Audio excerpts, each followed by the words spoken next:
কয়েকদিন ধরে দেখেই যাচ্ছি সোশ্যাল মিডিয়ার মধ্যে সেই একই একটা বিষয় নিয়ে তোলপাড় হয়েই যাচ্ছে।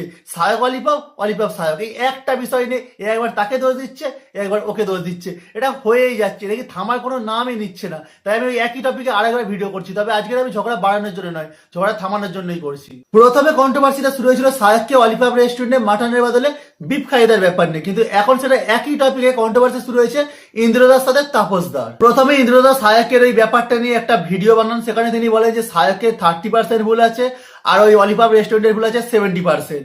আর সেই একই ভিডিওর কমেন্ট সেকশনে তাপসদা কমেন্ট করেন যে সায়কের ভুল আছে 99% আর ওই রেস্টুরেন্ট অলিপাপ রেস্টুরেন্টের ভুল আছে 1%।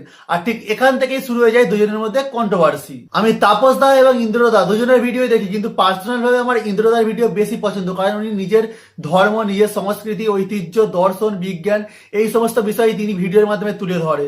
আর নিজের ধর্ম নিয়ে কথা বলা সেটা অপরাধ নয়, এটা সবার অধিকার। তিনি তার নিজের বিশ্বাস থেকে যেটা মনে হয় তিনি সেটাই সবার মাঝে শেয়ার করেন। আর উনি সেদিনও যে ভিডিওর মধ্যে যা বলেছিলেন সেটা তার নিজের জায়গা থেকে ঠিক মনে হয়েছিল এবং তিনি সেটাই ভিডিওর মধ্যে বলেছিলেন।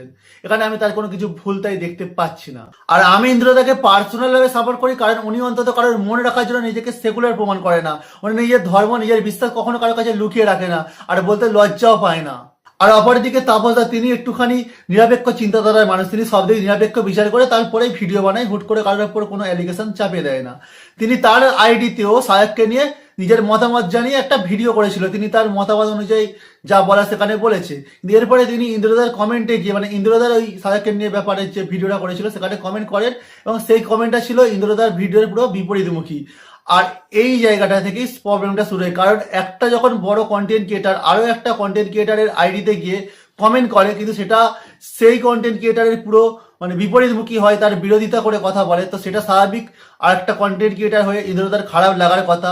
এখানে তাপসদার উচিত হয়নি যে সেখানটায়, মানে উনি ওনার আইডিতে যখন পার্সোনাল ভাবে সায়ককে বলেছেন, তাহলে সেখানটায় ইন্দ্রদা তার আইডিতে তাকে পার্সোনাল ভাবে যা বলে তার মত অনুযায়ী বলেছে, সেখানটায় উনি গিয়ে অমন বিপরীতমুখী কমেন্ট করাটা উচিত হয় না, কারণ সেটা স্বাভাবিক তার গায়ে লাগার কথা, কারণ সে তার মতামত অনুযায়ী বলেছে। এবার যখন একটা বড় কন্টেন্ট ক্রিয়েটার সেখানে গিয়ে তার বিরোধিতা করে কথা বলবে, সেটা তো তার খারাপ লাগার কথা। ডিরেক্ট তাকে পার্সোনাল ভাবে অ্যাটাক করা হয়ে গেছিল, তাই সেটা তার খারাপ লাগারই কথা এখানটায়। তাই এখানে আমি ইন্দ্রদার ভুলটা কমই দেখতে পাচ্ছি।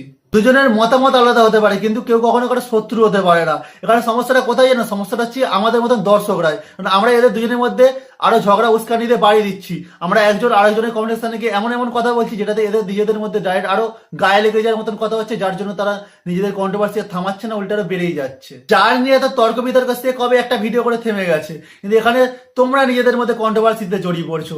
না এখানে তাপসদার লাভ হচ্ছে, না এখানে ইন্দ্রদার লাভ হচ্ছে, না এখানে আমাদের লাভ হচ্ছে। লাভ শুধু তাদের হচ্ছে যারা এই ঝগড়ার মাঝখানে দেখে নিজেরা মজা লুটছে আর ভিডিও বানাচ্ছে, এছাড়া কিছুই হচ্ছে না।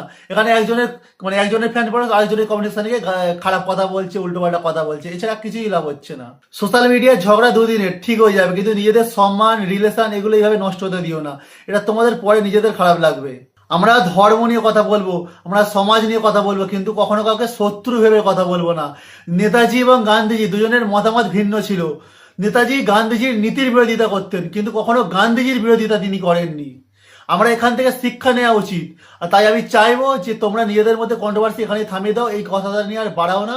তোমরা নিজেদের মধ্যে যা ঝামেলা ঝগড়া সব ঠিকঠাক করে নাও, কেউ একে অপরকে নিয়ে কোনো মানে ক্রিটিসাইজ করা ভিডিও করো না।